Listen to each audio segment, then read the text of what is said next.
Welcome to Skytalkers. Here are your hosts, Charlotte and Caitlin. Hello, and welcome to Skytalkers. I'm your host, Charlotte. Hey, everyone. I'm your other host, Caitlin, and welcome to this special edition of Skytalkers, where we are talking all about our trip to Lucasfilm and ... Skywalker Ranch. Wow. Yeah. We just got back from San Francisco yesterday. We took the red eye home, and we are just now basically recovered. And honestly, I'm not even really recovered. I still feel like this entire 2-day trip for us was an absolute whirlwind, and I haven't fully unpacked it, I haven't fully unpacked, and I haven't fully unpacked everything that we learned, what we saw, what this means to you and I as a Star Wars fan. Means in our what this all means. What is the meaning of it all? No, but yeah, it was a whirlwind. Like, we had one crazy, insane day that we're going to tell you about, and very, very excited to detail it and talk about it with you. And honestly, like, retrace our steps a little bit on the podcast. Yeah. I feel like it's been a while since we've done a travel recap, full episode dedicated to it, but this kind of deserves it. I think we were in San Francisco for 3 days actually, and we left super early last Thursday. I think Charlotte left her apartment at 4 a.m. or something, and took an early flight from the East Coast over to San Francisco, and we rented a car. We had the hotel all set, and then we had maybe the most George Lucas Star Wars 72 hours you could ever imagine. And I'm excited to talk about it. Yeah, we don't have it in our notes, but maybe we should start with Cafe Zoetrope, Caitlin. Yeah, I think we should. Okay, so Caitlin and I arrive, like Caitlin said, very early. We check into our hotel, and our big plan is to have lunch at Cafe Zoetrope, which is in Chinatown, and it's the former location of American Zoetrope, which is Francis Ford Coppola's production company that he started with George Lucas. It's kind of part of the whole George Lucas origin story. And we had no idea that this was actually here until our friend Brandon told us. And it's funny because we love the restaurant that's across the street. We've taken pictures of this building. We had no idea the significance of it in the George Lucas lexicon. So we went there for lunch, and it's in a great Italian restaurant. It has a lot of Francis Ford Coppola and Coppola family wines and recipes. And we went during happy hour. We got a great arancini situation. We split the spaghetti and meatballs, which are Francis's own recipe. It was amazing, but the place is absolutely littered in a good sense, in a positive sense, littered with photos of Francis and his work and the different posters. And as you go down the steps to the bathroom, they have posters for all the movies that Zoetrope has created, including Lucasfilm's own Tucker. And it was really great. They even have a Francis Ford Coppola booth cut off, and the people have doodled on the menus odes to the Godfather and things like that. It was great. We bought t-shirts. It was awesome. Yeah, it was very fun. And we were actually sitting in Cafe Zoetrope when tickets for Star Wars Celebration Japan went on sale. So we told the waitress, we said, another round of drinks, please. Please, yeah. Well, it was the time was getting closer and closer to when we were supposed to buy the Japan tickets. I'll be honest, we had other plans for the rest of the afternoon. We had planned to go up to Coit Tower, which, if you remember our San Anselmo episode, one of the artists who we talked about in that episode, Jose Moya del Pino, he has work within Coit Tower. And the last time we were in San Francisco, we didn't know this. And so we were going to make it a point to go and view his work, this time in Coit Tower. But the renting our car took so long for some reason. We already had a reservation, but the line, it was one of those lines that wasn't actually long, but you're in it for 45 minutes for some godforsaken reason. Anyway, and it really threw off. We were gonna go to Cafe Zoetrope, go to Coit Tower, go to our hotel and buy the tickets, right? That was the plan. But we lost all of that time in the car rental process. So we were still at Cafe Zoetrope when we needed to buy the tickets. So another round it was. So another round, which not a bad place to buy tickets. So we were sitting underneath a picture of George Lucas, actually, which was right by our table, which felt like a good sign. You know what I mean? Yep, absolutely. So Cafe Zoetrope is actually located within the Sentinel building. And if you look up pictures of San Francisco, you probably will recognize this building. It's green. It's on a triangular piece of land. So it's wedge shaped. It's very iconic in San Francisco. And Charlotte and I both, as she mentioned, have had pictures of this building before on previous non-Star Wars trips to San Francisco. And had no idea. I have a picture of this building from 2018 from the first time I visited San Francisco because I was like, wow, an incredible building. And you can see very clearly when I went back to look at that picture that it says Cafe Zoetrope, and I just didn't notice. Same. Just one comment. Every trip to San Francisco has been a Star Wars trip, really. If you really think about it, right? I mean, yeah, that's true. That is true. But the first time I went was for a school conference, which did include Star Wars things.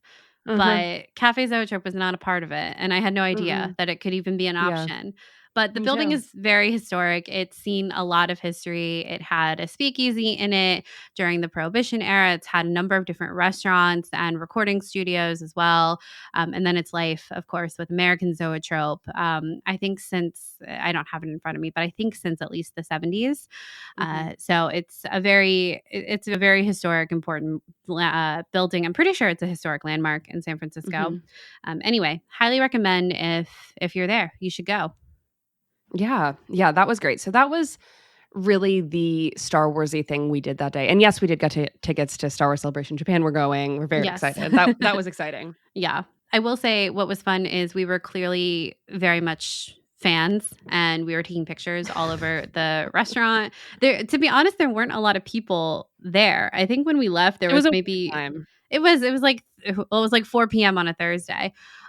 There weren't really that many people there. So we took all these pictures, and the waiter took some pictures of us in the building. And then as we were leaving, he ran out the door and gave us these really cool matchboxes. And it was just really nice because you have to pay for those. And he just brought them to us because I think he was so nice. He was so nice. David at Cafe Zoetrope. Yep.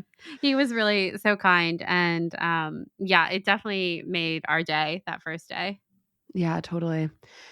The next few hours of our trip weren't that Star Wars-y, so I feel like we should probably jump straight into May 3rd, the day that was so insane. Yeah. Do you want to start us off, Caitlin? So we started off, this was not our original plan, but we started off with a tour of the Lucasfilm offices at the Presidio. Our friend Jess who works at Lucasfilm, was able to give us a tour early that morning, which was incredible because we had to be at Skywalker Ranch, which was already scheduled at noon. So she was so kind and took time out of her workday to give us a tour in the morning around Lucasfilm. And it was so great. This has been on our bucket list for so long. I was able to tour Lucasfilm a couple years ago in 2018, actually, that school trip. I ended up touring it, but Charlotte wasn't with me, and Charlotte's never done the tour before. And so it was really special to get to do this kind of last minute. We ended up confirming that we were going to come at 10 p.m. the night before. And and they've redone Lucasfilm since I was there in 2018. It's completely different. So if you were there, 2023 or before, you've not been there anymore. It is a completely different office. So to get to see how things have changed and to walk around and have this tour through it, to see all the props and screen used figures and things like that all throughout, and the art too. It was so much fun. I think something that I've taken away from this experience is that there's just so many people working on the thing that we love in different aspects, and they're all working towards this one goal, which is creating great movies, great shows that happen to be Star Wars sometimes. Yeah. And is sort of overwhelming when you're walking around being like, oh, I used to watch that. I see that all the time on YouTube. I've seen that in a behind the scenes doc. I felt this way at Lucasfilm. I felt this way at Skywalker Ranch. Even after the remodel that Caitlin mentioned of Lucasfilm, it was like looking around being like, oh, I know the whole story behind that. And I can't believe I'm here witnessing it. I'm here. It was very wild. And yeah, like Caitlin mentioned, there's so many props everywhere, so many odes to all facets of the company, from the art department to ILM, like so much special effects situations. There's awards that they've won everywhere in different glass cases.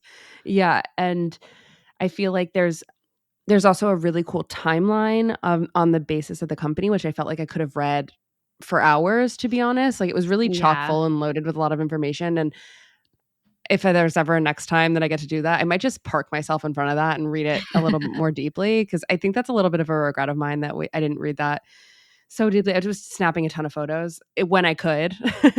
And yeah, we walk in the first thing that we see when we walk into the Lucasfilm floor area is a screen used Grogu underneath the Lucasfilm logo. I've posted a ton of photos of this because I just think it was like, of course, Grogu is kind of the first thing that you see under the Lucasfilm logo. And just seeing the little baby up close was so great. I don't know. It was so special. They also had this massive TV screen thing right when you walk in, and our tour guide was telling us that, I'm pretty sure she said it's like one of 3 of these types of screens in the world, and it was playing this just continual loop of Star Wars clips, and we were in the Bad Batch montage when we walked in. So of course that was emotional. Yeah. And directly across from that, that's where the timeline was, but kind of in this same entryway area, I guess you could call it, that's where the huge Phantom Menace display is set up.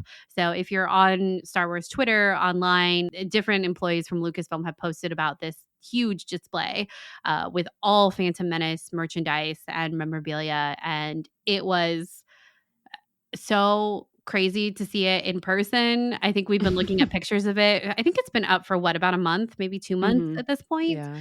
And it's full of so much stuff. And then to see, you're like zooming in on the picture and you see something new every time.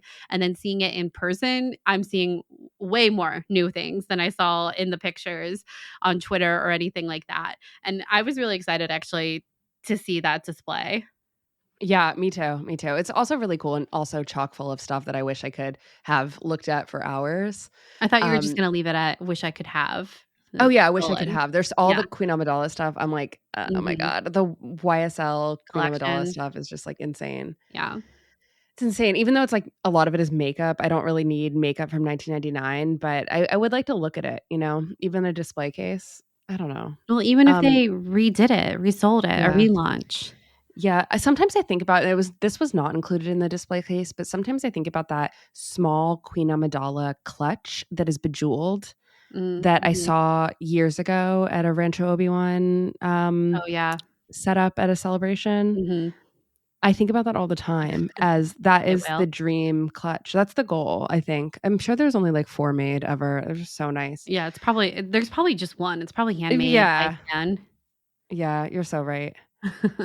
I don't think so. I don't think it's just made by, I think it's a Swarovski crystal collaboration. Oh, okay. So yeah. All right. I think there might be more, but I don't think there's a lot. Yeah. maybe 2 to 5. Yeah. I really want it. After the Phantom Menace display case, you kind of turn the corner and you see the infamous coffee area at Lucasfilm called Java the Hutt. This has been a thing for years, and it used to be a really small little coffee shop within Lucasfilm's offices there, and they've redone it. And now it's very modern. It's very cool. They have Java on top of a coffee machine. And then they have the coolest part, which we didn't know about. I don't think I've ever seen anyone post this before, right, Caitlin? Yeah. This big Rancor holding a bunch of mugs. And the Rancor just looked so natural holding the mug. He looked like I don't know. It was like maybe everyone should have a Rancor Rancor. holding coffee mugs in their kitchens. Okay, he can only hold one coffee mug, though. He's a large So, Rancor holding one coffee mug. yeah, amazing display. No, it's Perfect. great. No I made the notes. suggestion that they should add a speech bubble above him that says, "I haven't had my coffee yet." And Correct. I thought it was very clever. I will say the Jabba the Hutt merch is top tier. I do think it's kind of sad that there's not the little coffee shop anymore because it was a Yeah. legit coffee shop with a barista in there, and now it's just a coffee machine. The area is very nice. It's like a little mini cafe, I guess, where people can come and eat lunch and stuff like that. And there's like other snacks and waters and other things like that. And they have the big Jabba the Hutt logo, which is iconic. But it does make me a little sad to have lost the OG, Yeah. legit coffee shop, but it's still very fun. Mhm. The other really fun thing about this kitchen area is the countertops. And I'm going to tell you why, because that seems like a weird thing to mention. So the countertops, it's like a speckled like stone design, but throughout the design are silhouettes of different Star Wars characters and ships and things like that. And you wouldn't notice, I don't think I would have noticed it immediately if Jess hadn't pointed it out to us. She's like, "Look, there's an X-Wing. And look, there's Leia. And look, there's R2D2." And they're just interspersed throughout all of the countertops. There are other break rooms in Lucasfilm, like within the offices, and all of the countertops have this Star Wars silhouette Easter egg essentially in the countertops, which is so fun. Yeah, and it's not just Star Wars either. We saw an Indiana Jones upstairs at a different countertop in like the various office kitchens. But I think that's so fun. I love that they did that. And each Yeah. little food area or kitchenette area has a different theme. And this one was particularly Mhm. Tatooine-ish. And then upstairs, and the one that I was talking about is a little Hoth-like. It's blues and greens. It was very cool. It was very, very cool. I also would not have recognized it if Jess hadn't pointed it out. Yeah. Yeah, it was very fun. So from there, we're just kind of that's more, I would say that's more, the store is right in that area as well, near Jabba the Hutt and like the Phantom Menace display and all that. I would say that's probably where people are most likely to go when they're visiting Lucasfilm. And then if you're not on like an official tour, and then after that is like back, you don't go into any offices or anything like that. You're kind of just in the hallways between the offices, but that's where all of these props and things that we have pictures of are displayed and things like that. And there are like these little break room areas. We did get to see that all of the conference rooms are named after planets, and there is a Senate one and a Jedi Council one, which I thought was really fun. And yeah, Jess told us her favorite is the Senate, which seemed appropriate. I would like to go into the Senate conference room too. Totally. Would Palpatine just be there since he's the Senate? Yeah, I think so. Yeah. Yeah. Yeah, I think it'd be fun. Yeah. What are some of the favorite props that you saw? To be honest, the thing I keep thinking about right now is the Lucasfilm animation wall, Yeah. and that was probably my favorite. No, like the photo that we took in front of it, like I've looked at it and I just got like misty-eyed when I looked at it. Mhm. It's so weird. I know that when I think about the start, let me start over. Caitlin and I wouldn't be the fans that we are today without Lucasfilm Animation, particularly the character of Ahsoka and particularly the Clone Wars. The Clone Wars was not made entirely at the Lucasfilm offices in the Presidio. It was really made on the ranch in a lot of ways and various other animation studios. But it doesn't change the fact that when we were able to take our picture in front of the area where Lucasfilm Animation stands today, and I don't know, it was just like really emotional. It's hard to put into words how we've thought about this and have it was almost like we can like pay our respects towards it in a weird way Yeah. and see how much that division of Lucasfilm has meant to us. I have a podcast and I'm still struggling with words, honestly. It kind of is silly to say, but yeah. Yeah, because it's just if you don't know what it looks like, it's a wall out front of where the offices are for Lucasfilm Animation staff, and it has this big picture of Ahsoka in blue. The picture is blue, and then it has the Lucasfilm Animation title logo across it too. And a lot of people who have visited Lucasfilm before have had a picture in front of this. So to have a picture in front of it, like Charlotte said, of this huge part of our fandom was really special and felt some sort of way about it. Yeah. I really loved seeing all the different pieces that reminded me of the Light and Magic documentary. Mhm. And I think back to that documentary that came out. Was that last summer or was it 2 summers ago? It was 2 summers ago. I can't with that. But the 2 summers ago when the Light and Magic docuseries on Disney came out, an amazing documentary series. I felt like I learned so much, even though I felt like I knew a lot of it, but I definitely learned so much. And seeing a lot of that was mentioned in the documentary was really special to me. Seeing a lot of the Roger Rabbit stand-ins and also seeing the Jurassic Park, they had an animatronic T-Rex and then the T-Rex model where they mapped the skin for the CGI, the first of its kind, right? They also have the Ford Explorer from Jurassic Park that's flipped over, and I took a picture of the placard and I'm just going to read it. So this like blew my mind a little bit. The modelers built this maquette of the Ford Explorer for the shot in which the vehicle goes over the wall and the T-Rex escape. It was with the rain. It was where everything kind of changes in Jurassic Park. This was the only practical shot in the film. And they have that. They have that there. They have the model that was used in the only practical shot in Jurassic Park. I mean, that's crazy. They have so many things like that just casually in the hallway. Yeah, like they had the Hook from Hook. The Hook. They had the Hook from Hook and the Big Ben from Hook too. The Big Ben from Hook, and then I think 2004 Peter Pan, and Jess did this super cool thing. 2003. Yeah, I couldn't remember. Where within this Big Ben, if you put it's a model, right, and the back is open. So if you put your phone flashlight behind it, the clock tower lights up. It's so cool. We were so wowed. I know. It was like the most simple trick. And I was like, oh my God, it's light and magic. It was very funny. They also have all the stuff from Willow. They have the wand. It was like a full display case for Willow. It was so great. I know. It was really great. Yeah. But back to the Roger Rabbit stuff, it really was crazy to see all of the like the sightline characters for that. Oh my God. And how could I forget? They have the shower door matte paintings. The shower door matte paintings. Yes.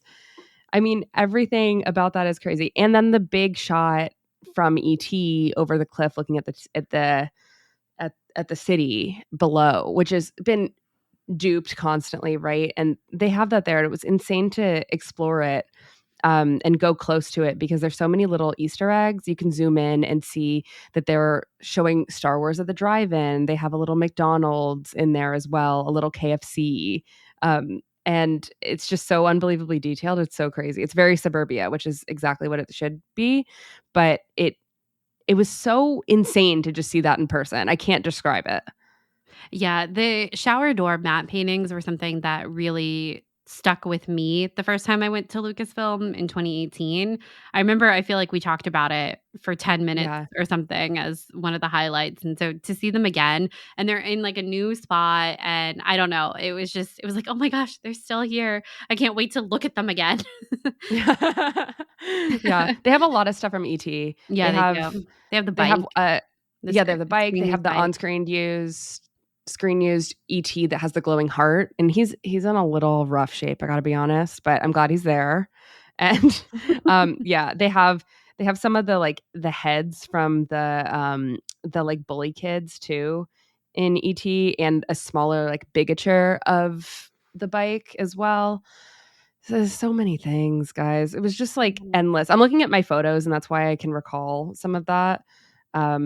I really loved, there were a couple of porgs in a display case. The porgs were so cute IRL and so detailed too. They were really fun to see. Yeah. I'll make an Instagram story highlight on Skytalkers so you can look through some of these photos that we're describing here. But yeah, I mean, you can look at the porg and see how lovingly each and every feather was attached. And then not just the feather, but honestly, the feet are also so crazy. They look feet so really real. stand out, yeah.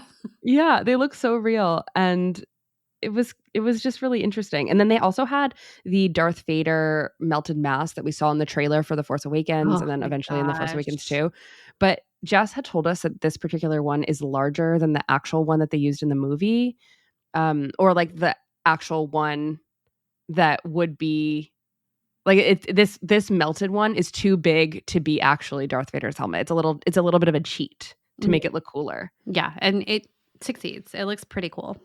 It really, really does. We also saw B2 Emo. Then we saw Bo-Katan's on-screen used helmet, which is there. Then Book of Boba Fett's helmet too. Then Lola, literally Lola. Oh my gosh. Lola and B2 were in the same kind of hallway area, and I was so starstruck. I was so starstruck. B2 is so, I wanted to pet him. I know. But don't touch him. Just so freaking lovable. He really is. I did have one photo goal. Like the entire thing was I was one going to photo say, goal. I'm waiting for you to bring up this photo. Yeah. So if you all know and you used to watch the Star Wars show or anything that was on, the Star Wars' official YouTube, they used to have, and they still do, a big Padme portrait from Revenge of the Sith. And I always thought it was so unique because you don't really see this costume that much. It's the Space Buns one. You don't really see this portrayal of Padme that much. And it was so cool that they always had this in a huge sense in the StarWars.com offices. And I was always like, oh, when I go to Lucasfilm someday, I hope I can see that in person. And by golly, they have it here. And I told Caitlin before, I was like, I have one photo goal, and that's the photo goal. And yep, got to see it. It was not officially part of the tour, and I'm really glad that Jess let me take a photo by it, and you too. It's very nice. There's like this rule that as a guest, you're supposed to essentially stay on the hardwood because that's the hallways, and then the offices offshoot the hallway. Like the different, like Lucasfilm Animation has its own section, and then there are other sections for other offices and stuff. And the Padme portrait was just off of the hardwood, essentially. So we basically just kind of sidestepped onto the carpet and took the picture, and then quickly got off the carpet. It felt so illegal. It did, but we were with an employee. There were several things during this day that felt very illegal. So, and none of them were. It's just I felt like, to be clear, none of them just to be clear, literally none of them were. But like there were so many things that were so serious, and I don't know. Yeah. I was very happy to see that in person, though. That was definitely a highlight for me. It was a big highlight for me too. That portrait really is so incredible. And I love that costume. And she's got the dangling earrings. And I remember you buying earrings that matched because of that. It's just, it was a full circle moment to finally see it in person. But after that, we went to the store, of course, and bought a lot of things. Did some dropped damage. a lot of money. Yeah, got a lot of stuff. Jess was wearing, our friend tour guide was wearing like 3 things of Lucasfilm merch, and I was like, I will buy all of that myself as well. And then we got Jabba the Hutt merch, we got shirts, we got Gonk droid stickers. We also went, so there's the Lucasfilm Company store, and then there is the Skywalker Ranch store that is at Lucasfilm. So there are 2 separate stores within the Lucasfilm offices, and the Skywalker Ranch one is in a different building, and it's where the dining area is, like where their cafeteria essentially is. And we also went to that one, and we also spent a lot of money there as well. So just in case the store at the ranch that we were going to in the next hour wasn't open, because we've heard people say that it's not, and it ended up being open, spoiler alert. But so we spent more money. We spent more money at the ranch, which is fine. They had different stuff, but it's just, it's really funny. It We is really funny. went for it. So we ended up going to 3 official Lucasfilm stores in one day. Our credit cards were not prepared, but I was, I was ready to welcome all of this merch with open arms. I bought 3 mugs, guys. 3 mugs. 3. I got 2, so not far behind you. The one I really wanted was the Skywalker Ranch mug, and I got that. I'm very excited. Yeah, it's a good merch haul, not gonna lie. I'm very pleased with it. Money well spent, I'll say that. Yeah, we'll either take a photo or do a video. We haven't really decided, but everything that we got, I was really excited because I really wanted to get something with almost each logo on it. Mm-hmm. Like Skywalker Ranch, Lucasfilm, ILM, and whatever else comes in between. The new ILM logo that was redesigned is so cool. And I had been dreaming of buying merchandise with the new logo for a really long time. And they had this really cool tote, and I'm obsessed with the tote. I'm so glad I got it. It's really big. And Caitlin and I love our totes. And you needed it because your suitcase was overweight coming back. So you needed the tote. Oh, let's be clear. It was overweight coming there. And I was like, this is going to be an issue. And it was. So I was lugging so much stuff. It was so funny. The tote came in handy. Yeah. But the store is right by the Jabba the Hutt area, by the way, by the countertops that we mentioned. And the store is like brand new. It's beautiful. They have so much stuff. I think any Star Wars fan would go absolutely nuts. I wish I could have bought more. I think it's like everything in that store was so cool. Yeah. It really was. Yeah. They also had a little bit of Indiana Jones merch as well. Yeah, they had the Marshall Collins It was sweatshirt. pretty cool. We were very tempted, but did not. Yeah, that was part of I want to get something with each logo on it. And I'm like, do I count this? And I was like, your arms are so full and you're like, I gotta draw the line. Exactly. I truly had to draw the line. She's like, Charlotte's putting stuff at the counter where you check out, and she's like, can I just hold this here until I'm ready? Yeah, going back for more. It was rough. I did that twice. It's okay. It's fine. But that was an amazing experience. Another thing that we didn't mention is at both Lucasfilm and Skywalker Ranch, the place is full to the brim of George Lucas's own personal poster collection. And these are vintage, beautiful old movie posters from every different type of movie. I mean, this collection is pristine. When we say they're everywhere, they're everywhere. Everywhere. We passed no less than 100 between these two places. No kidding. I would Probably say, more. Honestly, maybe more. Yeah, there's so many. And then there's even more at the ranch. And it's just overwhelming. And I think that Caitlin and I have spoken a little bit on the podcast about how we learned so much in the Star Wars poster collecting panel that we went to in Anaheim. And from that, we learned about all the different sizes that you could buy a poster in, how much, like all the different types of posters that exist for movies, different and used to exist, right? In the sizes that would be kept in like the front of a cinema.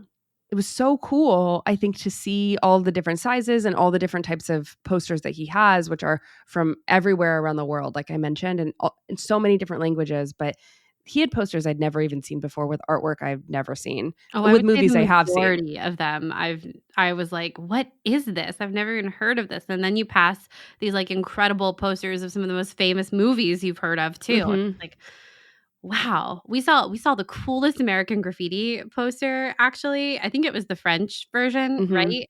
And that one was so cool. And it was just kind of tucked away by an elevator bank. And you're like, oh, okay, casual. But that's the thing, it is casual.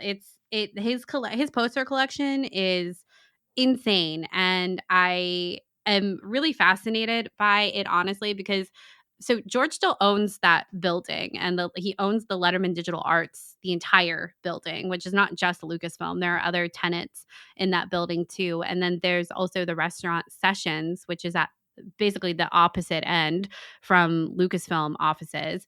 And he doesn't own the restaurant. He owns the building, right? The restaurant is leased from him. But they have, I guess, a partnership with Skywalker Ranch, because Skywalker Ranch, if you don't know, is a working ranch, and they produce food things like wine and olive oil and beef and I think fruit too. But so they feature Skywalker Vineyards wine in the Sessions restaurant, and as well as their beef and olive oil and things like that. But then there are more of George's Hollywood posters, old movie posters in this restaurant as well. And there are his posters like in all of the boring elevator banks, elevator bays all throughout the building. And Even the ones that are in the boring areas, quote unquote boring areas, right. are no less like amazing. A post like after the, I can't even get over. I'm telling you, on the way to the bathroom from Sessions, you see the most gorgeous Casablanca poster, like Yeah. just tucked away. It's just they're everywhere in this building. And then they're also everywhere at Skywalker Ranch. And to my understanding, they're still like those are all still owned by George himself. And so I feel like this is just the tip of the iceberg when it comes to his poster collection. And it's something I would love to hear more about from him as far as collecting posters, what he's looking for, if he just buys it, if he sees it kind of vibe, you know? I just feel Yeah. like it's a very kind of untapped, at least for me, well of knowledge when it comes to George Lucas. I think it tracks with kind of everything we know about him, but I would love to hear about his love of poster collecting. Yeah, it's something that since this experience, Caitlin and I have talked about a little bit more about. It would be amazing to go on a tour of simply just these posters and learn the history behind them from an expert, or Mm-hmm. if that expert even exists. I think they do, but I think just you could go on a tour of just that truly and completely miss all of the Lucasfilm, everything that we just talked about. And it would still Yeah. be extremely, extremely enriching. And I think Caitlin is kind of pushing at the fact that there is a little bit of a question about what's going to happen to these posters. At least in my mind, this is unconfirmed. We didn't ask about this. What's going to happen to these posters with the opening of George Lucas's museum in Los Angeles, the Museum for Narrative Art? And it feels like these posters should be part of it, but maybe they're not going to be, because maybe these are somehow the B set of of posters. Who knows? Maybe he has more that's like somehow better than these posters. I can't even describe to you guys. They're so nice. I And you think just want and they're all you want your exquisitely house to be framed. covered in them. Wait, what'd you say? They're all exquisitely framed as well. Yes. I think there's more. I think there's way more. I think this is the B team of the poster. Okay. All right.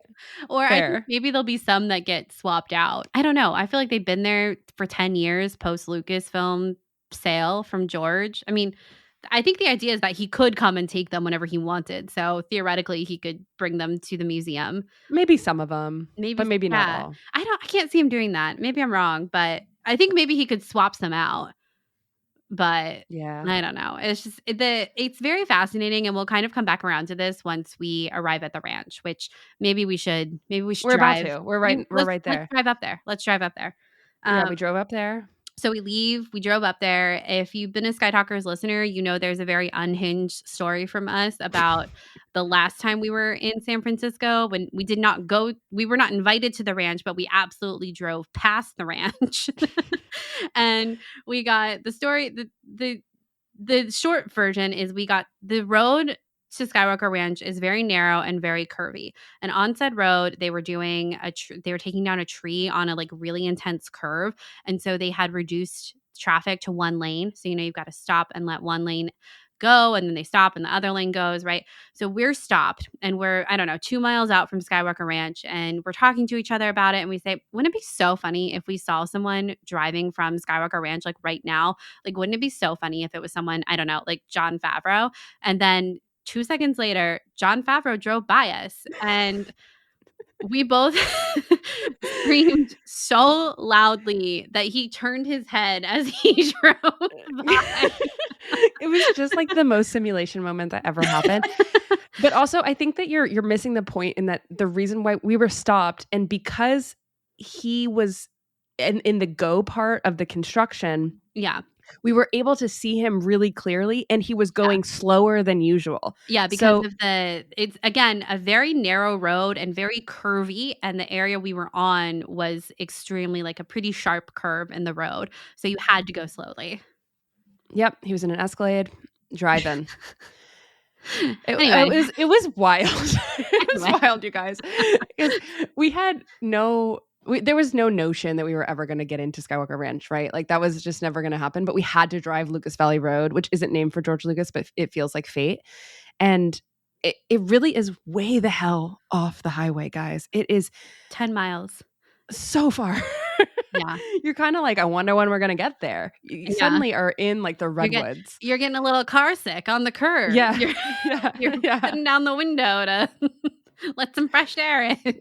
Yeah. And boy, is that air fresh. God. Extremely fresh. But anyway, okay. So that was the last time we were quote unquote at Skywalker Ranch. But this time our name was on the list at the gatehouse. And they let us in.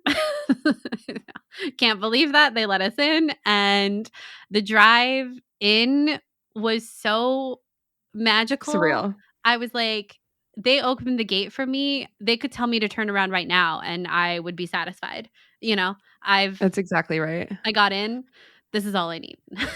Yeah. But luckily the day did not stop there. So we well, Caitlin, well, at the gatehouse, the guy was so nice, and we were like, we're here for the blah blah blah, blah, you know, and like so official. And he was like, "Oh, it sounds like you guys know where you're going."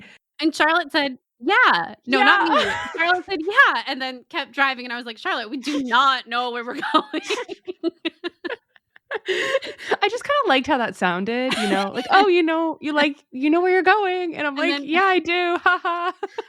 And for that moment of joy, we had 5 minutes of pretty severe absolute anxiety. panic. Where do we go? There's a lot of buildings on this property.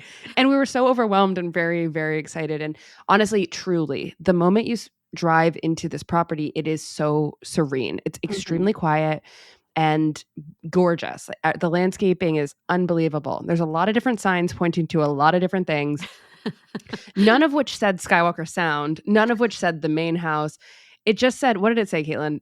Scoring? Yes, that scoring and tech building. And tech building. And we were like, one other too, but so we were meeting our friends Mac and Kristina at Skywalker Sound. So we just kind of went with it and went straight to scoring. Hoping that was Skywalker Sound. Which there are a couple different places where scoring happened, so we really kind of lucked out, I'll be honest. Right. Like we passed the building that we recognized online as the archives and the Foley barn. We didn't visit those, but we had spent the night before binging YouTube videos about the ranch, so that we at least we were kind of going in there knowing what things look like in a lot of ways, right? Because this is so secretive in a lot of ways. It's hard to find out information about some of the buildings here. And it's not like we've been doing this research for our entire life for this. Like we truly have been, but we just wanted to, like the Foley barn is brand new, basically, like within the last 10 years being built on that. So we passed that and I was like, that's not where we're going. So we went straight for Skywalker Sound, parked, which we later found out we parked on the location in which they shot the gunshots for Raiders of the Lost Ark. You know, when Belloc says, blow it back to God, like that's where we were. We parked there. We parked where they created the sound effects for that. Back to God in that moment. I know. It's just unreal. I feel like I couldn't stop smiling the whole day. My face was hurting. It was so crazy. Mm-hmm. So we parked at Skywalker Sound. We walked down the stairs into the sort of back entrance, which is really the front entrance towards Skywalker Sound. We met Mac and Kristina, who both work at Skywalker Sound, and we could not have been blessed with better guides. They're both such amazing people and truly, truly gave us the tour of a lifetime. Mm-hmm. I get stressed over the fact that I don't know how I'm going to repay these two people, because it was everything we could have imagined and so much more. I don't know. I feel so lucky. So thank you so much to Mac and Kristina for this experience. Yeah, I can't add anything to that. It was truly kind of, I think we're still processing. It's been 3-4 days since we went, and I feel like I'm still remembering random things that happened that we haven't talked about yet. I mean, to jump ahead, when we left Skywalker Ranch some hours later, Charlotte and I just kind of sat in silence a little bit in the car. Like literally did not talk. Didn't put on any music, didn't talk. And I think once we actually left the property, it was like, oh, okay. What just happened? Yeah. It's so millennial to be like, that just happened, but like it did. It was kind of like we left this bubble of the ranch and it was like, snap, okay, back in the real world. Yeah, and it really is a bubble when you're there. Yeah. And everyone says this, and it is so true. It is so quiet. It is, you're just surrounded by nature. The hills look like, you said they looked like Lethal a couple times. The Lake Ewok that is man-made by George Lucas.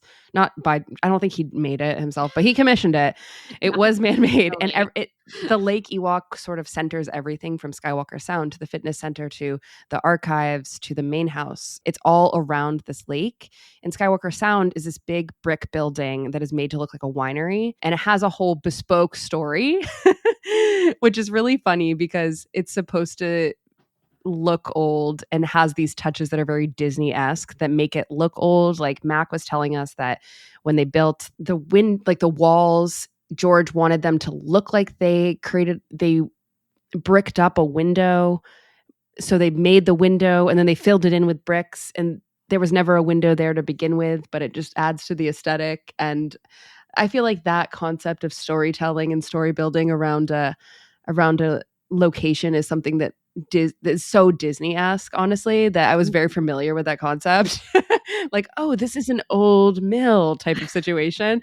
And it was that's what was happening with that winery. Used to be a winery. And then it was taken over by an old family, and then now this is where it stands. Like that's Yeah, I love the idea of this kind of fake history about a place. I find it endlessly fascinating. I love it when Disney does it. I love it here at Skywalker Ranch. I think it's so fascinating. And like the way that they build the buildings, and it's like you're inside the building and it's made to look like you're inside a part of the building that used to be the front porch, but they've closed it in.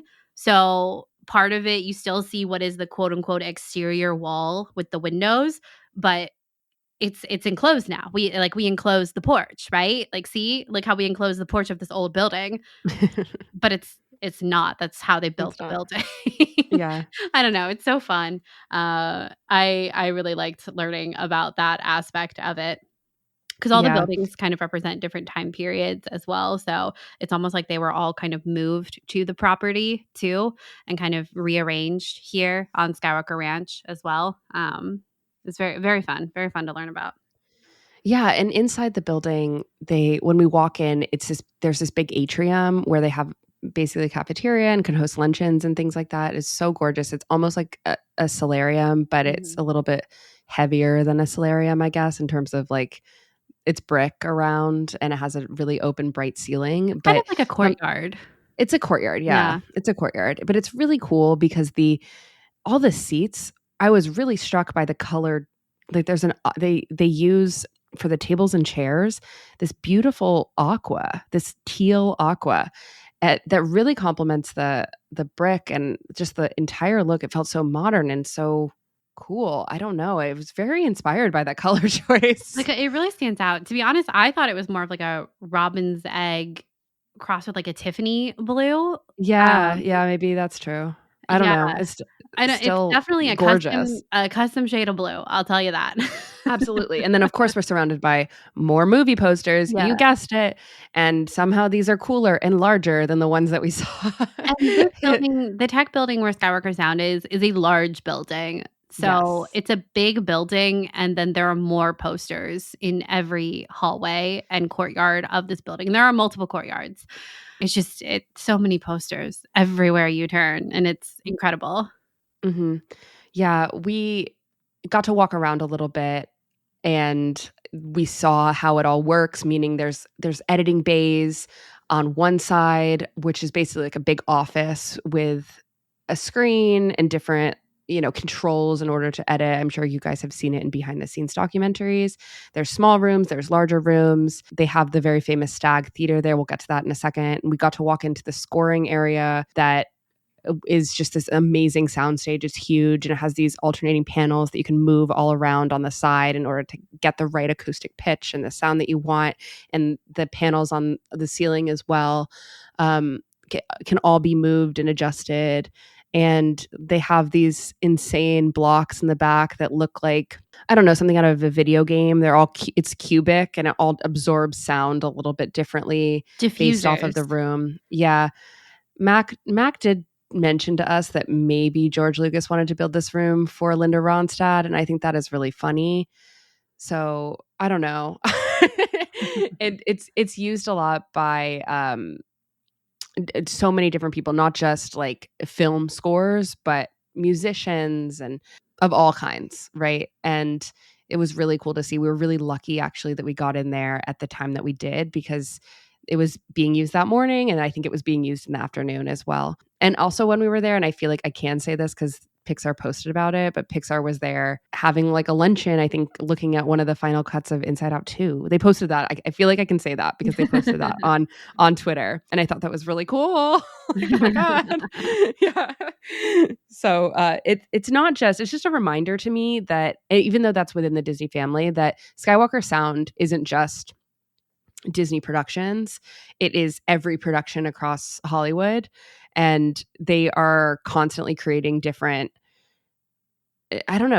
pieces of sound. They're the best in the business. And you really get that sense. And how could they not when they're in this unbelievable environment? It is so quiet, it's pristine, it's made for sound.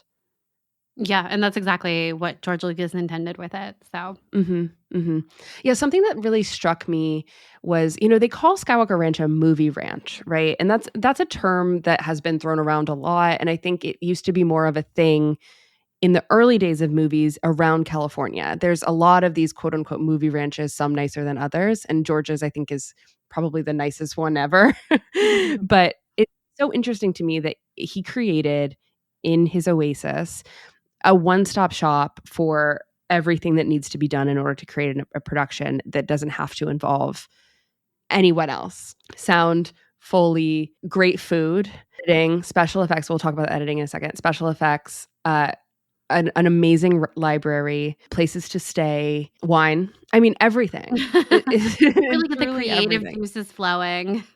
Yeah, and you can't help but feel so creative when you're there. I felt so inspired. I left feeling like, oh my gosh, this little thing that we talk about on our podcast, we scratch the surface of like barely it. And there's so much we don't know, and there's so much that we want to learn and everything. And I just felt so inspired. And I don't know how you can walk away from a place like this that is meant to inspire you and not feel inspired. You really do feel the creative juices flowing there, and you can see how much of a retreat it actually is. And you really feel that energy. It's a very calm energy, honestly, when you're there. And I don't know. I know people are obviously working very hard there, and I'm sure there are a lot of very stressful days working at Skywalker Ranch.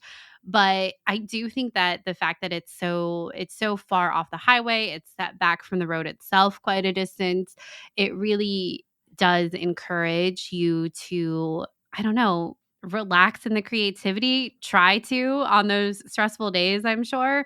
The idea that you could just take a walk outside and you're surrounded by all of this beautiful nature, I'm sure I'm sure it feels really lucky when you're there actually working. Within Skywalker Sound, we were walking to lunch through the building, and Mac took us around the corner to the quote unquote front entrance of the building that backs up to Lake Ewok. And it has a totally different vibe than that winery that we were just talking about. It has like sort of a granny vibe, honestly, a real Victorian sense, sort of like grandma's cabin, honestly. I know that's like a weird thing to say, but it's apparently the editor's entrance. It's for editors, and George apparently built this area for editors. And Mac didn't say this, but it's just a reminder that Marsha was an editor, because Mac said he loved editors, so he built this like really comfortable section for editors to enter, and the front of the house should be editors. I just thought that was really interesting. And yeah, it was just a completely different vibe. And it's really cool how each area has its own feel, I Theme, guess. almost. Yeah, theme. Yeah. I love it. I love the theming. Yeah, it was very fun. So from there, we walked down around Lake Ewok to the fitness center, which is where you go to have lunch at Skywalker Ranch. And it is a working fitness center. There's a tennis court. There's I think you said there's a pickleball court in there as well. There's actual gym and there's a pool. There's a And pool. Did you guys know that there's a pool at Skywalker Ranch? I didn't. I didn't. I And didn't know. I couldn't shut up about the pool. We walk up on the fitness center and I'm like, oh my God, a pool. It's A covered at pool. this time. We eat lunch. Lunch was great. We leave. Uncovered. The pool is open. Uncovered. It's open. It's uncovered. It was like moving It's magic. ready for a dip. Yeah. It's not even that big, guys, but for some reason it felt like the biggest deal to see this freaking pool. And it was beautiful, right? But it was 4 lanes? It was not very big. But I guess at the picnic, families love the pool. Didn't know that. it's the only time the pool is opened to people that are not employees with a membership to the gym. Yeah, is which during the the picnic. membership is Like really cheap. really, really cheap. Yeah. I asked Mac. It is $100 a year. That's insane. I think he said it was really cheap, like around $100 a year. So, but not a lot. It doesn't matter. Not a lot of money. Not a lot of money. It's obviously subsidized. Yeah. Lunch was amazing. Caitlin had a chicken BLT or a chicken club. It was a Chicken club. Yep. Chicken club. And I had Mac's suggestion, which was like an Asian bowl with chicken, and it had kimchi on it. It had some great, like, amazing slaw. It was so good. The chicken was amazing. I feel like the chicken was straight from Skywalker Ranch somewhere. I bet they have their own chickens, and it tasted like chicken. I don't know. I feel like chicken in this country doesn't taste like chicken anymore, and this really did. I was like, wow, amazing. And when you're really there, good. it was so good. You could get the Skywalker Ranch Wagyu in the burger form or on your salad. I did not partake, but you could do that if you wanted. And I love that. If you wanted, you could. If you wanted. Yeah. If you wanted. So we had a really great lunch. And then after that is when we went to the store in Skywalker Ranch, which is also located in the fitness center. This one is itty bitty. It's like down a couple stairs at the back of the building, or I guess maybe technically the middle of the building. It's like right behind the cafeteria. And I guess right before you get to the actual workout section of the fitness center, which we did not see. But we did some more damage at the Skywalker Ranch store itself. And then, my friends, it was time to make the little post-lunch walk around Lake Ewok and up to the main house. This is the picture that like everyone gets. It's in front of the main house. It's gorgeous. It's beautiful. It's everything. You die a little, right? Mm-hmm, Right. mm-hmm. We get up there and there's a landscaping truck in front of the main house. Just a normal looking Jeep. Like, It's like a pickup truck. And no, it was a little Jeep, Caitlin. Whatever it was not part of the vision. And we're like, oh no. So we have to try and kind of angle the picture to get as much of the house, but as little as the truck, the Jeep, out of the picture. And then another one pulls in. No, it starts to pull in. I'm like, oh my God, we gotta go. We gotta take our pics. Like, let's go. We were taking our dear sweet time with the pictures, and I was like, oh no. Yeah, they both drove away, but there are definitely a lot of pictures with the first Jeep in the picture. Yeah, it was like a Jeep Grand Cherokee. I was like, are you? It was not the Victorian vibe. I'm going to be honest. I was like, are you really doing this to me right now? It's what we deserve. Like, we can't. It's okay. It's fine. It's fine. I know it's fine, but it's funny that I'm like, I've finally made it here for the picture of pictures, and there's a landscaping truck in the background. Yeah, it was very funny. But we then get to go into the house, which is because it's a very rare thing. If you visit Skywalker Ranch on any other day besides Friday, you can't go inside. Correct. And it was closed during COVID for a really long time. Only recently have the Friday hours at the main house restarted again, actually, I think this year. So I I I can't believe that we got to go into the main house. There are many people working at Lucasfilm who have never been in the main house, who have been to the ranch and have never been in the main house. It's kind of it's I really don't know how to describe it. You feel the energy you feel walking in there.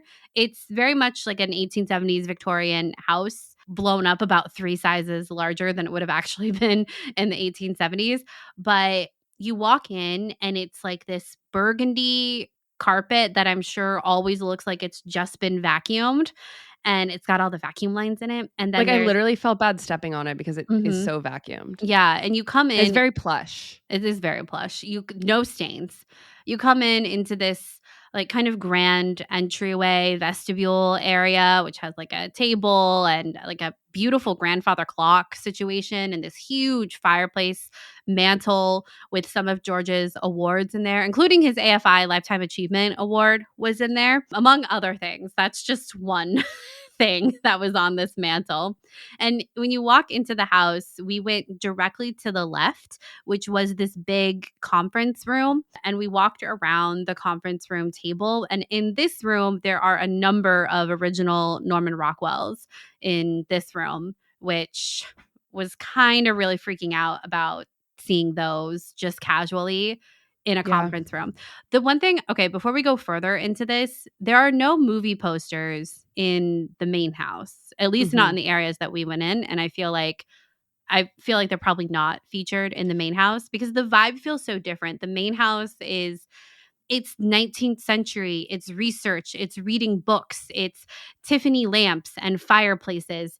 It's not TVs and movie posters. It's just they feel like completely different vibes, and that, the way that they're decorated is also very indicative of that too. So I feel like we haven't really talked about that there weren't any posters Yeah. in the main house, but there aren't. There's older original Norman Rockwells, among other things. And among other beautiful art as well. But I think Mhm. that Norman Rockwell's for Caitlin and I really stood out because last year we did an episode on Steven Spielberg and George Lucas, and Caitlin learned about George Lucas's obsession with Norman Rockwell and Steven Spielberg's obsession as well. They're obsessed with it together. It's very cute. And they they had a exhibit together at the Smithsonian years ago. We ended up buying the book. We talked about it on the podcast, not the book itself, but we talked about this experience that these two BFFs have together. And in that episode, we note that some of them are at Skywalker Ranch, and we were like, we couldn't find out which ones were there. And we had forgotten about this because we were so overwhelmed to even be at Skywalker Ranch that when we walk into the main house, which was already a religious experience, the first thing I saw was this big black and white sketch version of it's a Norman Rockwell, but it's the sketch version and the black and white version. And that was really overwhelming to me. It was like this really weird, I don't know, something I just forgot that I was so looking forward to. And then we saw it and I was like, oh my gosh, right? And Caitlin, we had talked about this a little bit, but there's something so interesting about how George Lucas really likes to collect. They both love to collect Norman Rockwells, but Steven likes the finished versions of the painting, and George likes the sketches, the original stuff, the first drafts, the drafts, and some of those drafts were at Skywalker Ranch, and it was sort of wild to see that because we had talked about that and how that's so indicative of their personalities and how George is very interested in the process. And it's not that Steven isn't. It's just I think that it's fascinating that George is more attracted to the sketches, the drafts, and seeing that in the ranch was just beautiful. I was speechless in a lot of ways. Yeah, I think there's something about seeing the art that inspires the artist that you are inspired by in person, in kind of the realist sense of someone who's like at the level of George Lucas, who can then be buying art from someone like buying the art of someone like Norman Rockwell. You know what I mean? We talk a lot about our headcanons of these very real people and the fun in that, but then there's also kind of okay, our headcanons are our headcanons. That's not actually them. There's a Yeah. line that I think you always have to make sure you're Draw. cognizant of when you're when like us on this podcast are kind of drawing these narratives about real people. And I think that seeing the Norman Rockwells, it was like I don't know how to explain it. It was almost like a light bulb went off in our headcanon web about Yeah. George Lucas of like more real, I guess, because we've seen this thing in person that we've just kind of talked about and read about on paper. But to see it in person is almost like a confirmation of, oh yeah, this thing really is important to him as a real person, if that makes Yeah. sense. I don't know. I feel like we're always kind of trying to find a good way to talk about how we view these people and their artistry and the influence that they have and the things that they care about in the art world or in their creative process, I should say.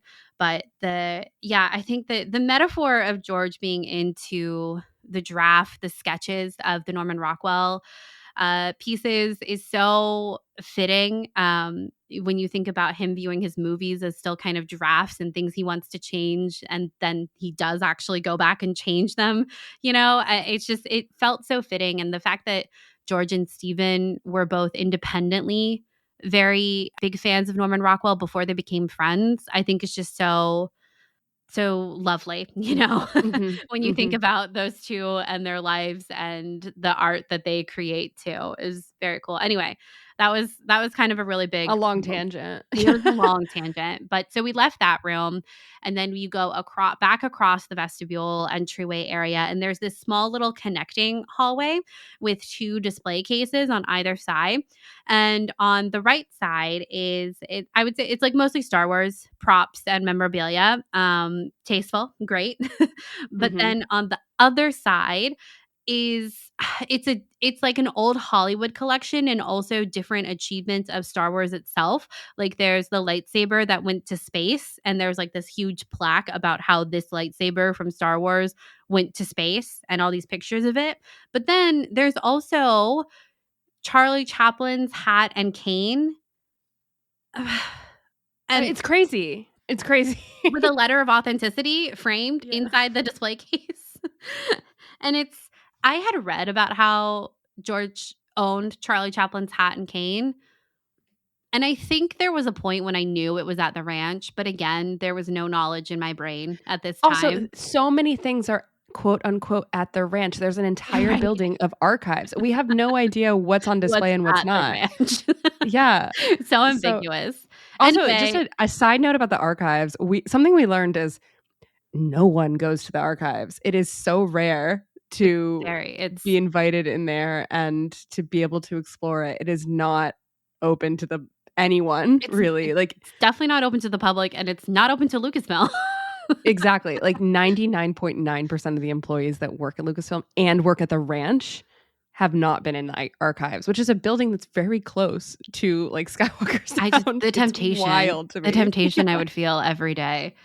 Yes. Yeah. Anyway, so the Charlie Chaplin hat and cane was incredible. And then from there, you go through a couple, like 2 kind of large sitting rooms. Parlor rooms. Yeah, parlor rooms. Yeah, exactly. There's a million Tiffany lamps. Gorgeous. Everywhere. They're more gorgeous than I expected them to be in real life. I don't know. They're so unbelievably beautiful and unique. The light from them, the glow. It's just, it's great. And then we go into the library. And the library is at the back. If you're looking at an aerial of Skywalker Ranch. As Caitlin does. I do. It's the back right-hand corner. And the library, I wish we could have stayed in the library all day. It has this huge fireplace. It's got the comfiest, most worn-in leather chairs you've ever seen in front of the fireplace. It has floor-to-ceiling bookshelves. It has a spiral staircase up to a second story that has more floor-to-ceiling bookshelves. It's got a letter from Albert Einstein framed on the wall. It's got a table in there with the little lights in the middle of it, right, that are like in a law library with books on the table for you to go and do research. And it's got the stained glass rotunda window dome at the top, which is naturally Insane. lit and apparently has the most ethereal glow at night during a full moon. Yeah, I asked if it was naturally lit because it kind of doesn't look like it would be. It looks like it has artificial light around it, but no, it's naturally lit. It's naturally lit. It's naturally lit. And I can't imagine what it looks like at night. they showed us the book that had the images that Rian Johnson found inspiration for Crate in. It was on the table, the research table, and it was marked. And there is a librarian there, and she was answering questions. There were actually 2 other tour groups in there with us. So we were all kind of just awestruck walking around. But the library was kind of incredible and definitely the highlight. Well, I don't know. It's like I feel like the Norman Rockwells are the highlight because it did something for me personally. But the library itself is just, I can't believe we got to go in there. And the fun thing that we learned during that time is that George Lucas has purchased the research collections of Paramount and Universal like a long time ago. And that what is in the library itself and the main house is, again, just a portion of what George Lucas actually owns when it comes to research collections. Just something to stop here, and maybe I just didn't understand this, but you had done some research after we learned this, that studios used to, and should, in my opinion, used to have large areas on their lots that would be devoted to research for screenwriters, story builders, for artists, anyone. Location scouts, And literally costumers, yes, literally it was supposed to be anything and everything. yes. So every studio used to have this. Now, no, that's not how it works. Yeah, we were doing some research about the Paramount libraries and just the libraries in general that were attached to these studios, and really finding out that in the beginning of the 21st century, a lot of these libraries were shuttering and potentially being sold to filmmakers like George Lucas. And that was not confirmed in that article, but it mentioned that previously George had purchased some studios' libraries. And then it was told to us at the ranch that that is true, and that he has purchased a lot of collections of studio research libraries, which feels just really specific. And I just don't think I understood.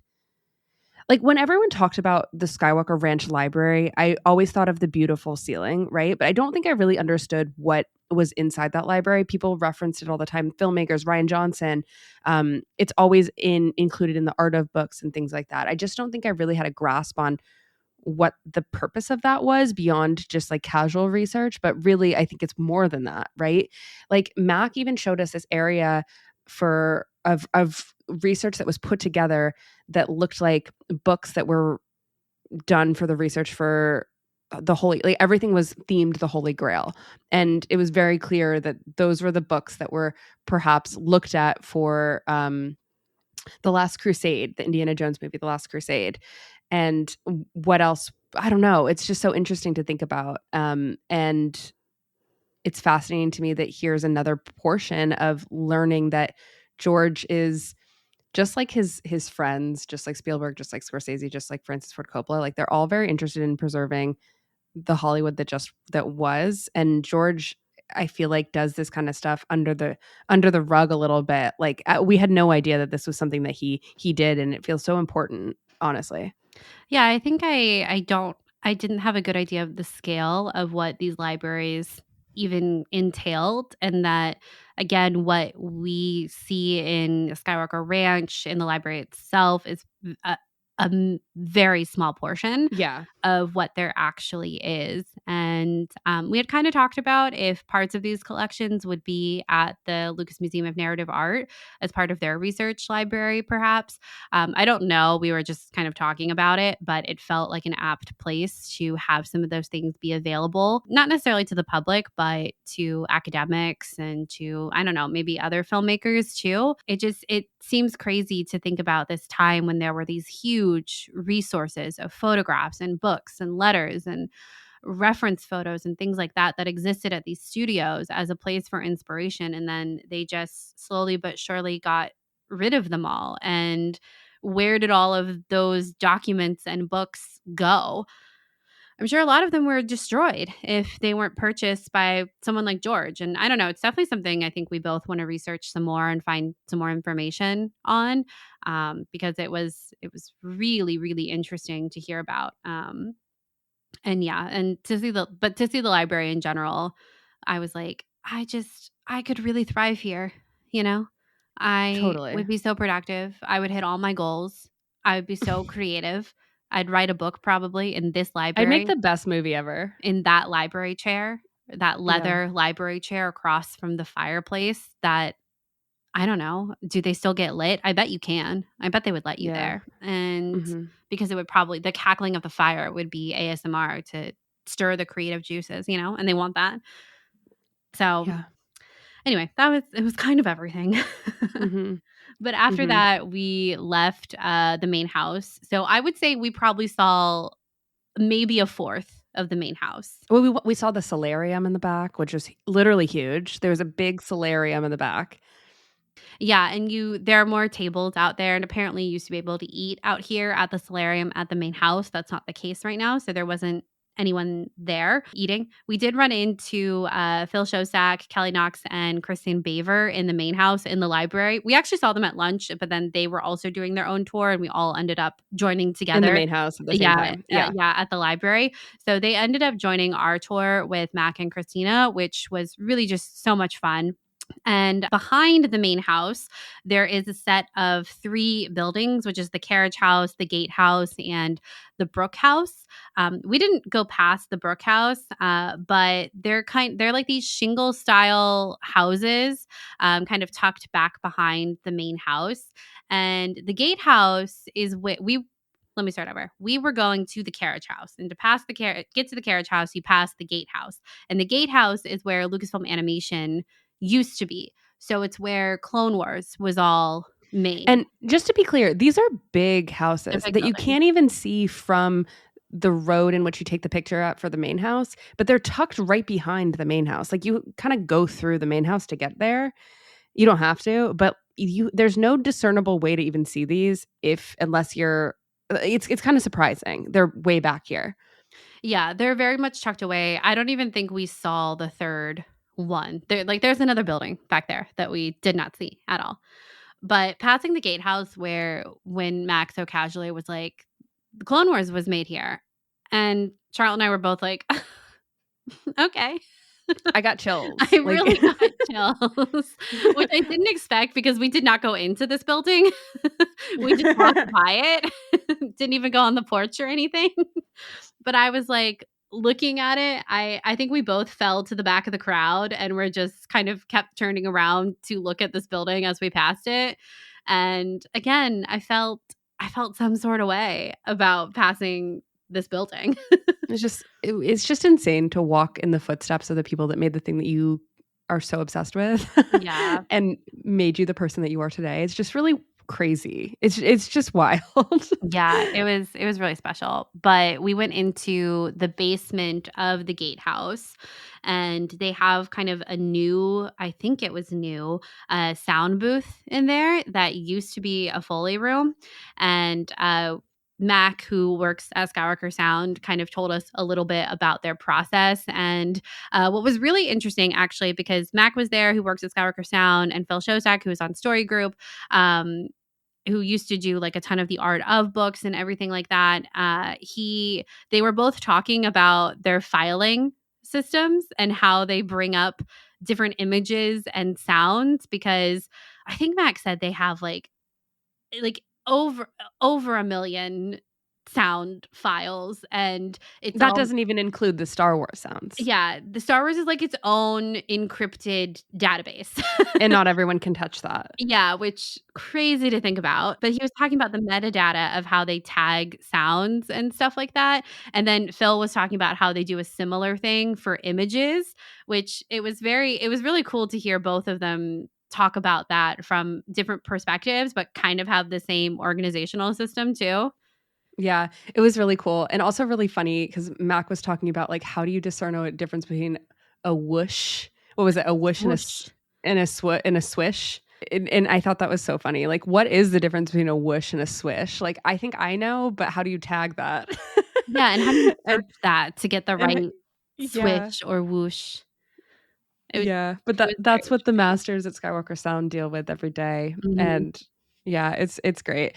And this particular booth was really, really cool. It was pretty large and almost looked like something I have definitely seen in a behind the scenes documentary before of people screening basically full movies in a large scale. Because when we saw the other editing bays that individual editors worked on in Skywalker Sound, they were smaller, they were more personal, like your big office, right?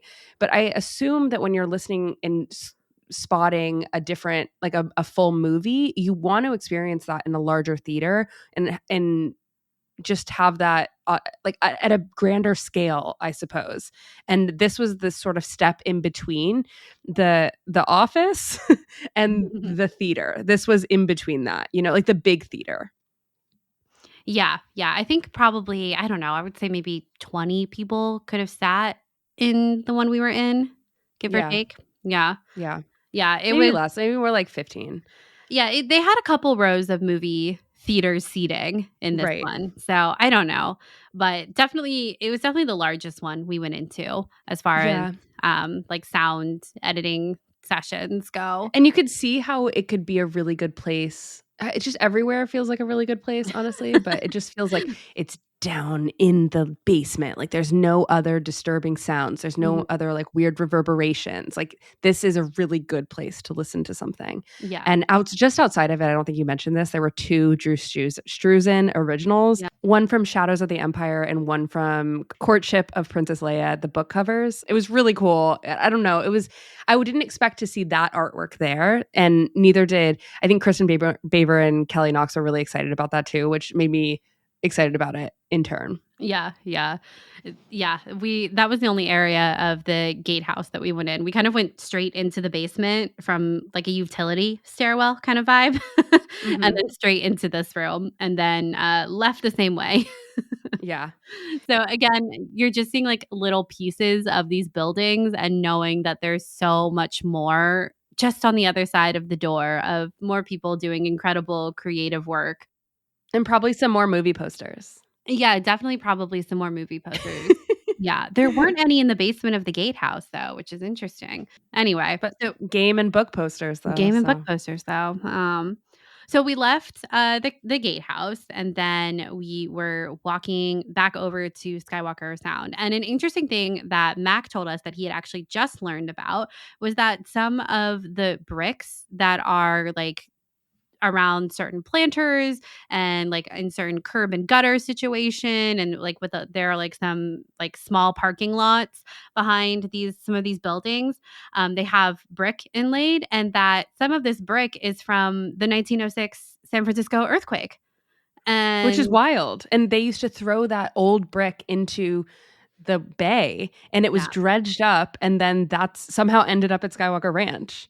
yeah, yeah. So I think a lot of building materials were just kind of pushed into the bay after the earthquake, and then I don't know who dredged them up, but now some of them are at Skywalker Ranch. And So, also just a note, it's not just like Mac randomly learned this. Lauren Peterson told him, which yeah, I really cool. buried the lead there. He really did. Yeah, he just learned it. He just learned it. Yeah. Yeah. So after that, we went back to Skywalker Sound and we had the most surreal experience I could imagine, where we went Mhm. into the Stag Theater and we were shown a reel of examples of Skywalker Sound work, essentially. And we're not really supposed to talk about what we saw. I will say some of it was Star Wars. I feel like that's okay to say. But the sound, the experience in this theater, I've literally never experienced anything like it. The quality of sound was insane. And the way that you could tell that the quality was next level Yeah. was absolutely spectacular. I mean, I mentioned we saw Star Wars. We didn't watch Star Wars, but we saw pieces of Star Wars. And I was watching it and I was like, I've never seen this movie in my life. There were sounds of a movie I've seen 100,000 times, and I was like, I've never heard that before. It was insane. Also, okay, we need to back up, Caitlin. The Stag Theater is a huge theater inside of Skywalker Sound that is a bespoke theater. It's basically, I am not kidding you, the nicest theater probably in the world with the best sound. And there are several filmmakers who only ever want to have and screen their movie for the first time at the Stag Theater. It is that good. And it's fully fitted with Dolby Atmos. And I feel like the sound, I've just never heard sound like that. And it makes me pissed off that we experience the drudges of the crappy movie theater. Like AMC, you need to figure this out. You know what I mean? Like that's how I'm feeling. You need to step it up. We need to step it up. And it just reminded me of how George Lucas literally went on tour for THX in order to like fit the major theaters across the country with the correct sound for his movie Attack the Clones back in 2001, 2002.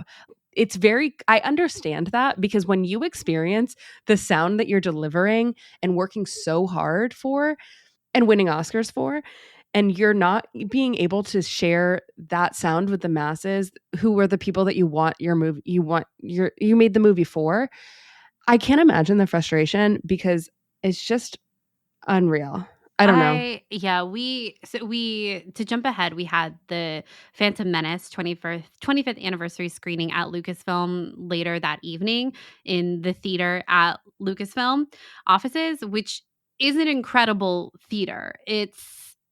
But comparing it to the Stag Theater was honestly night and day, which is crazy because they're both George Lucas theaters, but Stag Theater, I really can't describe it again. I was like, I've never seen this movie before in my life. I literally cried. Like I was crying so much. It was so crazy.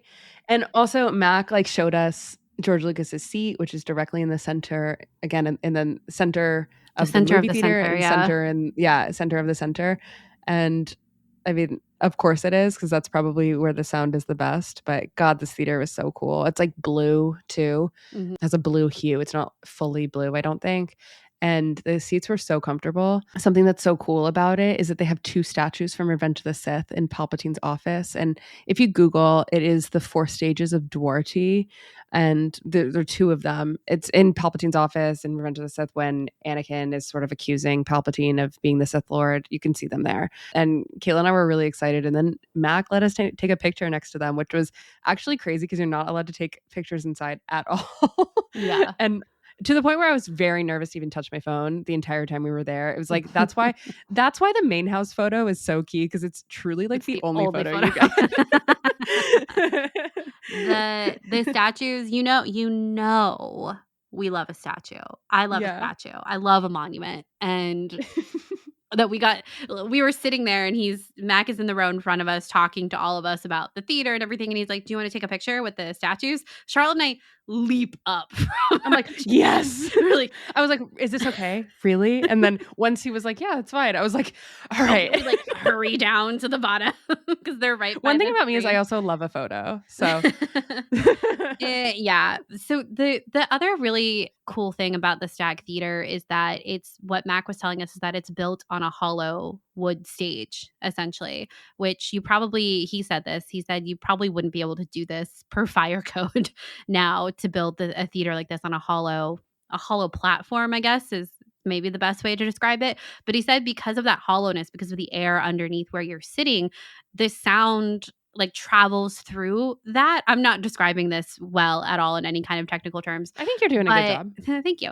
But the sound can travel underneath you. So you can feel the sound way more than in a regular theater. And I would say that that's very true. Like we saw some action-packed sequences with a lot of action and the music, and you could feel it underneath you as well at certain moments when there's a crescendo in the sound or the music. And I think that is largely due to the construction of the theater itself, which was amazing. And the statues from Revenge of the Sith too. So there's a platform that you like walk into basically at the back of the Stag Theater, and then you go down some steps to the actual theater seating.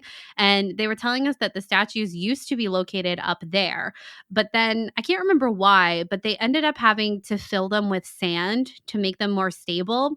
But then once you filled them with sand, they were too heavy to be on that platform when you come into the theater. So then they had to move them to the front of the theater, which look like they're definitely, they belong there. They belong there. Yeah, they belong there. Anyway, it was so incredible. And after we saw the little reel that they showed us, JT, who is an employee who runs the operation of the Stag Theater, he came and talked to all of us for a little bit, and he was amazing. The best. You could just, he's one of those people where you could just see that really genuine love of film and the theater experience. He talked about that a lot, about the true theater experience of seeing a movie with other people, hearing their reaction, that midnight release kind of feeling, you know? And he was just such a joy to talk to and to hear from about his job and about his love of movies. And he was really a highlight of our trip.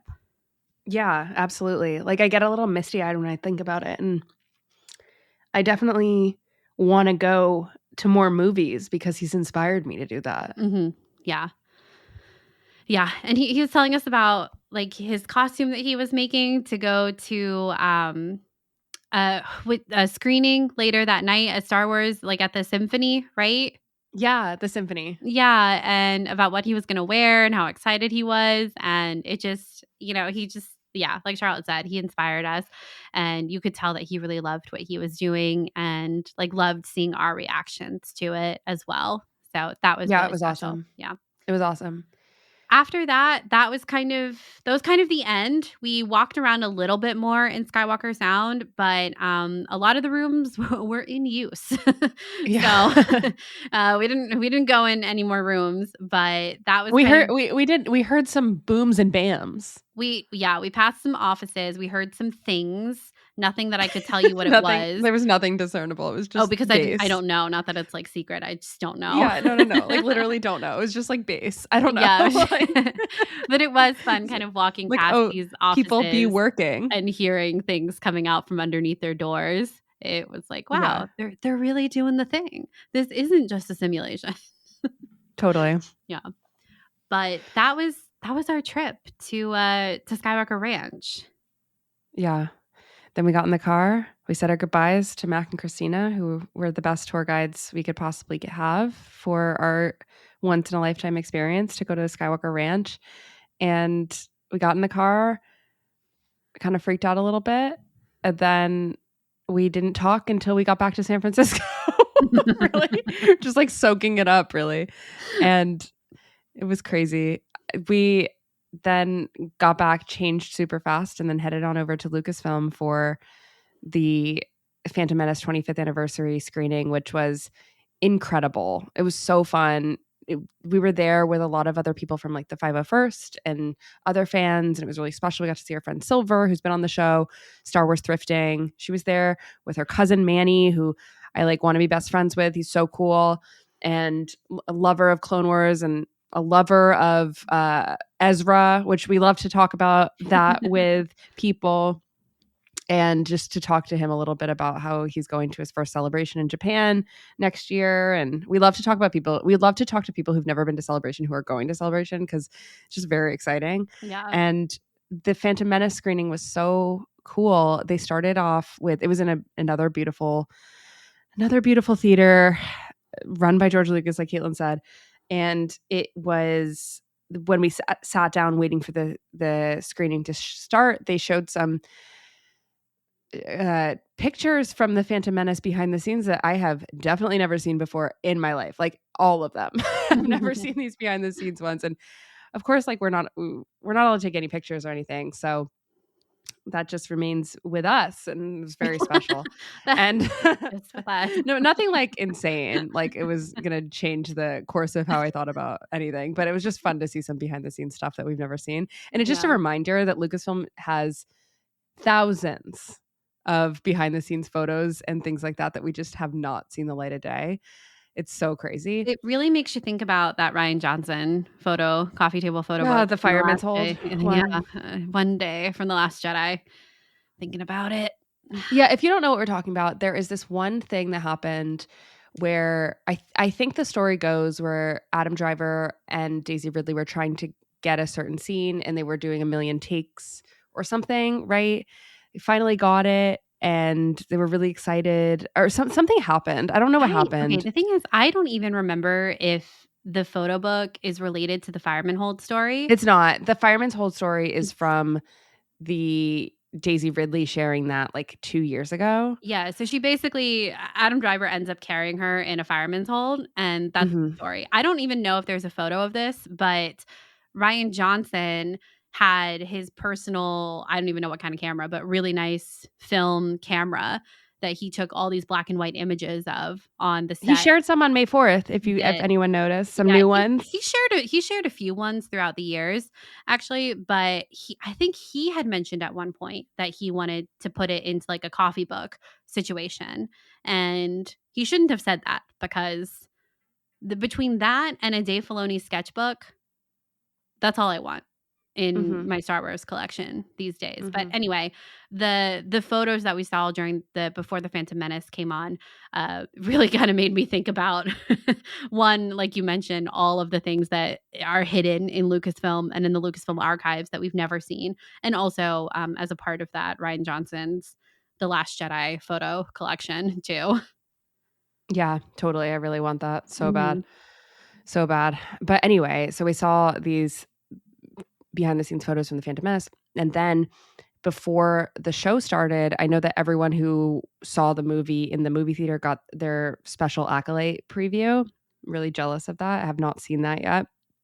But they showed us a restored version of the original 1998 trailer that premiered on QuickTime, which I didn't know QuickTime was like an Apple program that was created sort of in line with the Lucasfilm people too.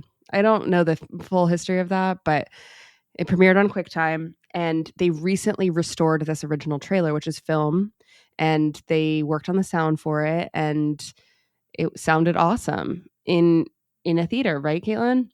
Yeah, no, it was great. It sounded so good. Everything sounded so good. It didn't sound SAG theater levels of good, but it sounded way better than AMC theater good.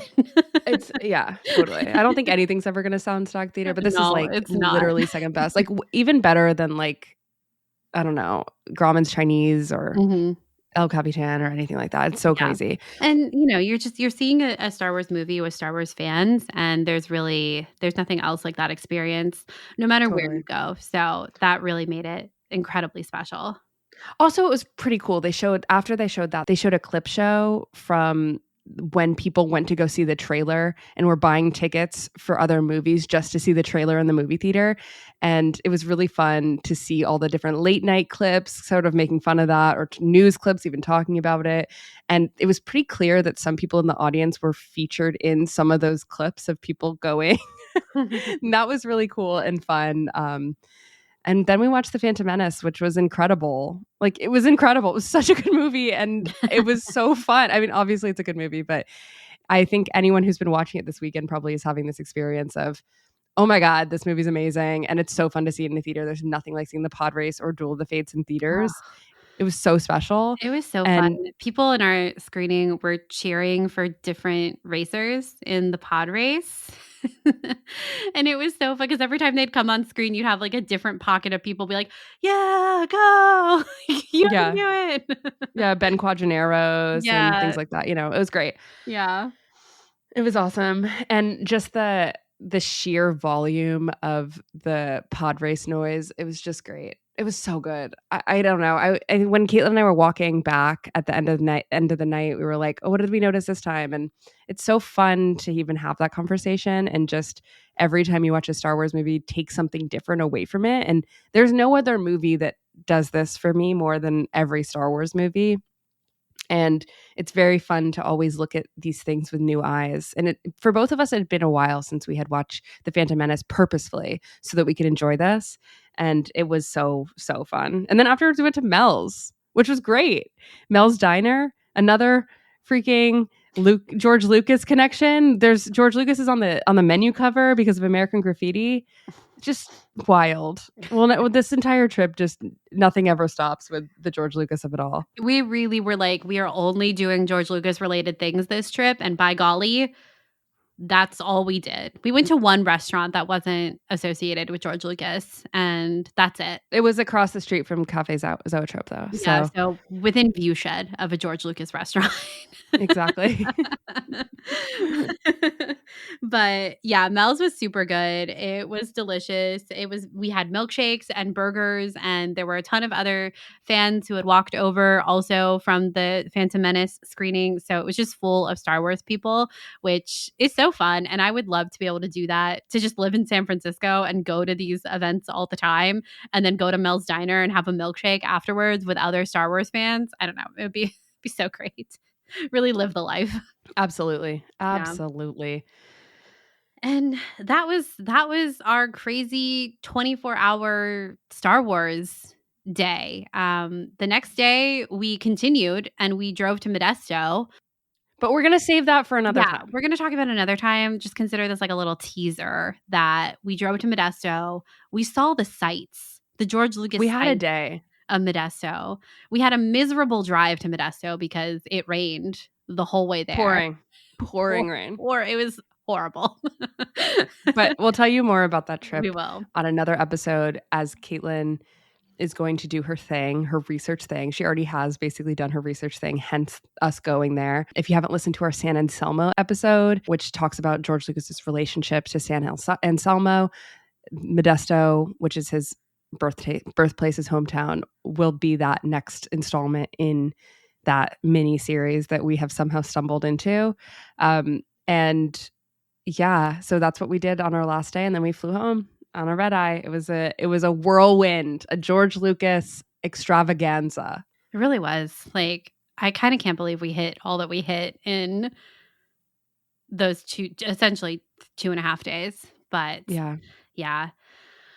It was incredible. We're both so very grateful for the opportunity to go to these places and see these things. And that, of course, is because of all of you listening and supporting the show. So truly, thank you so much for supporting us and for being excited about us getting to do this. People have commented on some of the pictures and stuff that we posted already and have been so kind and like really happy for us.